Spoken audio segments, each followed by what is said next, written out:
Adelante, vamos ahí. Buenos días a todos y, bueno, pues verdaderamente manifestar la enorme ilusión que tengo estando aquí. Me siento un privilegiado rodeado de gente tan brillante.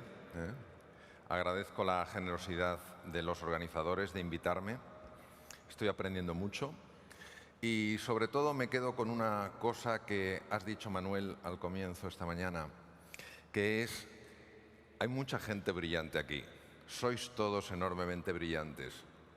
Es decir, aquí cualquiera de los que estáis podría salir y todos podríamos aprender de vosotros.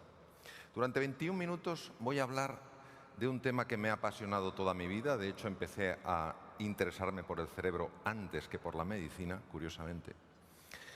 Y es la inteligencia, es el aprendizaje y es el mundo de las emociones.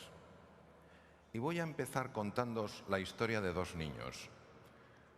Uno de ellos, yo mismo. Cuando yo tenía 9 años, no estaba muy contento en el colegio y entonces mis padres decidieron llevarme a otro colegio. Lo que pasa es que en este colegio, el colegio nuevo en el que yo quería entrar, me exigían pasar por un test de inteligencia, en el cual yo tenía que demostrar que era suficientemente listo. Recuerdo el día que fui a aquel test con mi hermano mayor, José María, y con mi padre. Yo iba muy tenso, muy nervioso, porque ¿qué pasaba si el resultado era que no era listo? Tremendo. Es como si te dicen a los 9 años que eres feo. Una cosa tremenda. Yo estaba tan tenso que mi padre, el hombre, queriendo ayudarme, habló con el bedel, la persona que de alguna manera organizaba la entrada a los test, y le dijo: ¿sería usted tan amable de decirle a mi hijo Mario que esto no es una cosa tan seria, tan importante? Y dice: ¿qué va, chaval? Si esto es una cosa sencilla, fácil. Por ejemplo, te pueden hacer una pregunta tan sencilla como: ¿qué harías para comerte una naranja? Y yo directamente dije: morderla. Y él me miró con una cara de pena y mi hermano acto seguido dijo: pelarla. En aquel momento sabía que estaba sentenciado. Yo no daría la talla. Pero fue sorprendente porque la puntuación que obtuve no estuvo nada mal. Y cuando la vio aquel bedel, me miró y dijo: ¿este ha sacado esto? Y mi padre dijo: sí. Y el otro, pues yo creo que puso una cara de: siempre hay casualidades en la vida. Bien.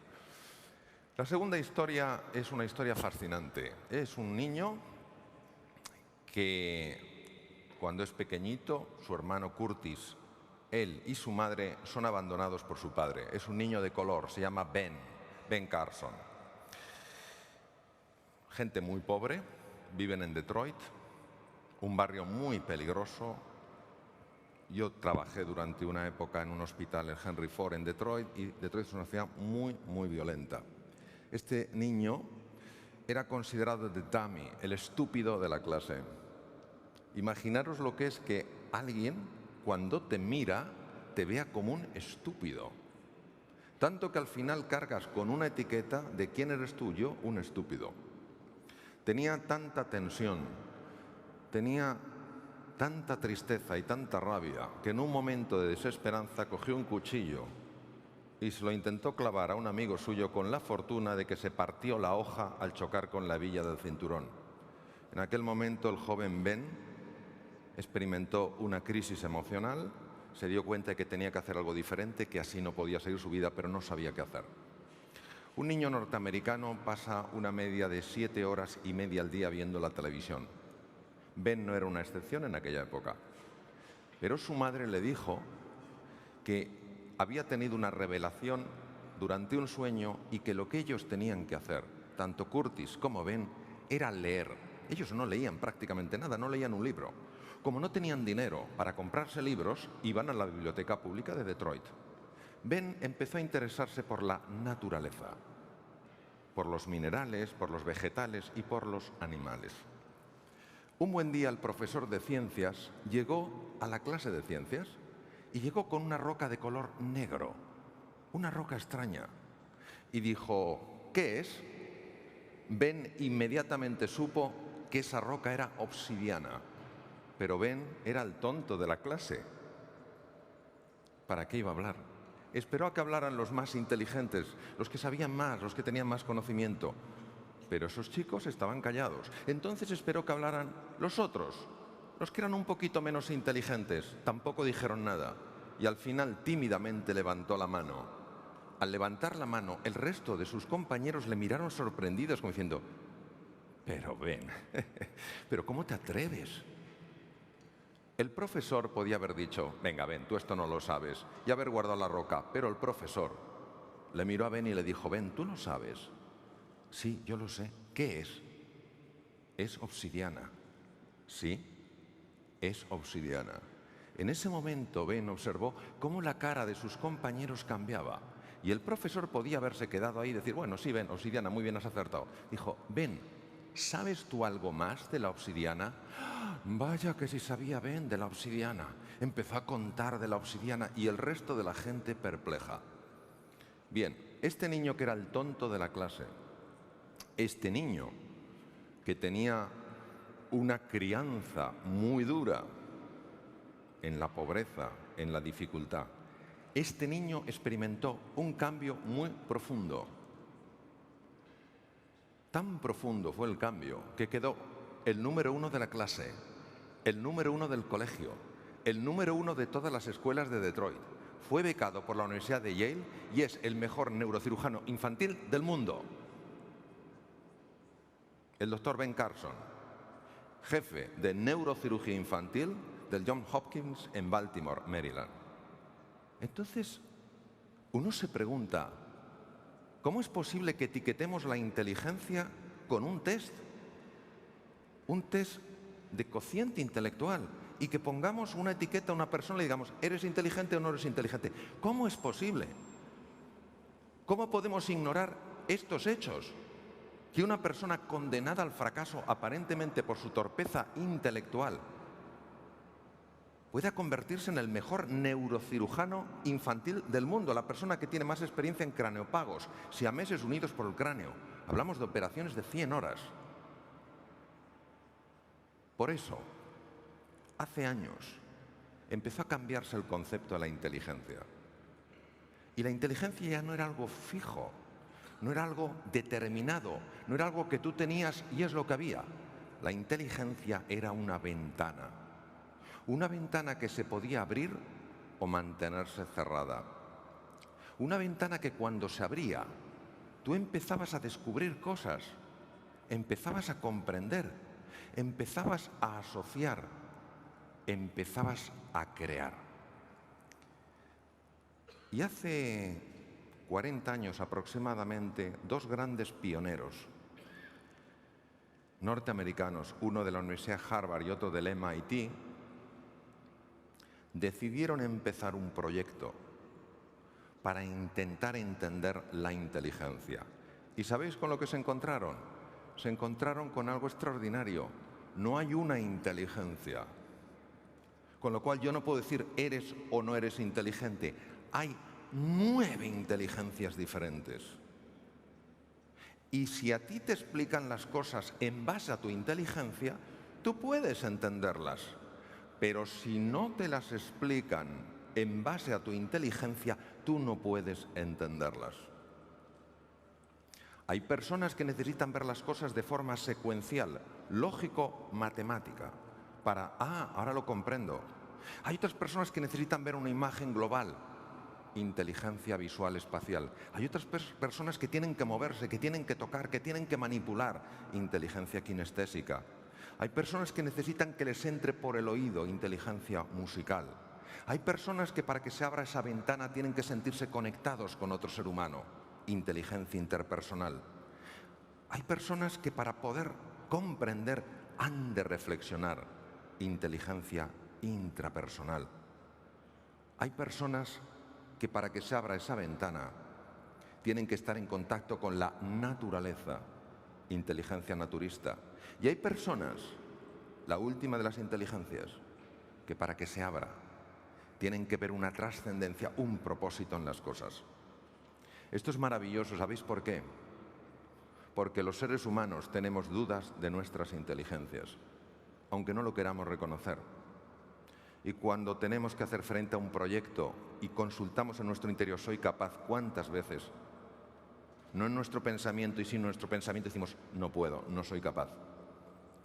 Por eso la clave de toda la transformación educativa será entender que si un niño, un adulto no aprende, no es porque no sea inteligente, sino porque no le estamos hablando de la manera en la que esa persona aprende. Aprender algo nuevo es entrar de lleno en el mundo de la incertidumbre. Y todos sentimos miedo. Sentimos miedo de irnos más allá de lo que conocemos. Sentimos miedo de ir más allá de lo que controlamos, de aquello que es predecible. Y por eso no tiene sentido que el aprendizaje esté basado en la coacción.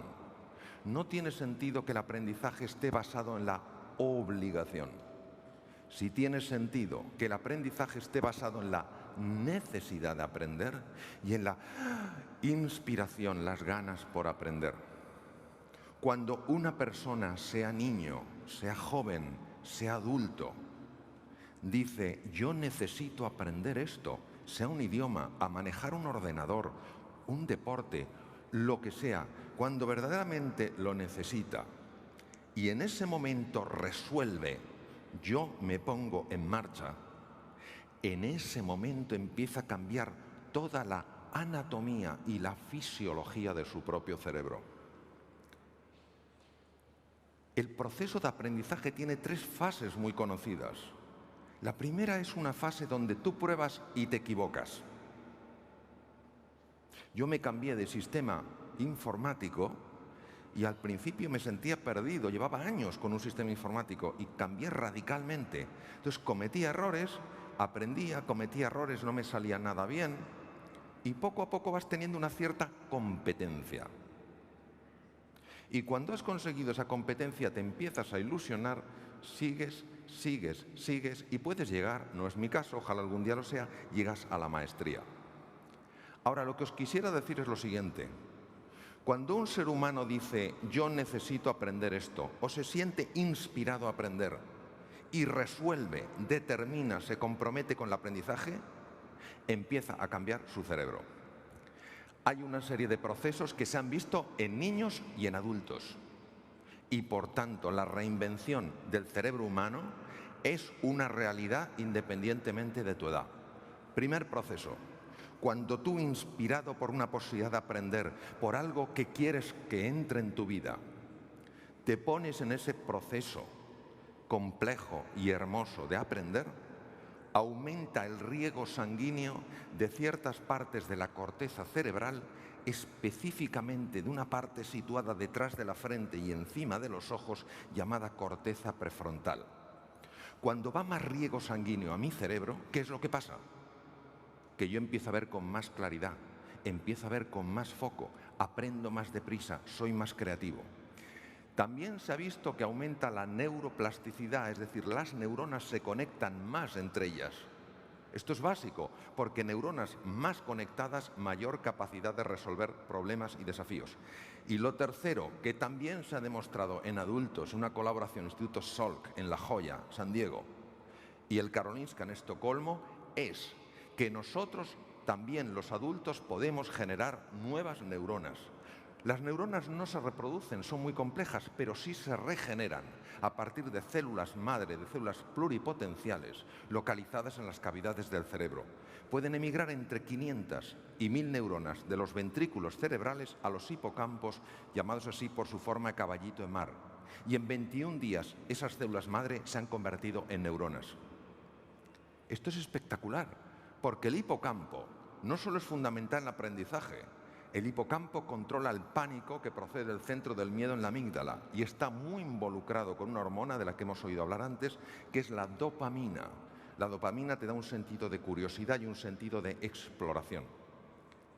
Ahora, si esto es así, si el ser humano está dotado para aprender, si tiene esta inteligencia natural con sus distintos grados, no es mejor un pavo real que un águila real, no es mejor una que otra, ¿qué entorpece el proceso?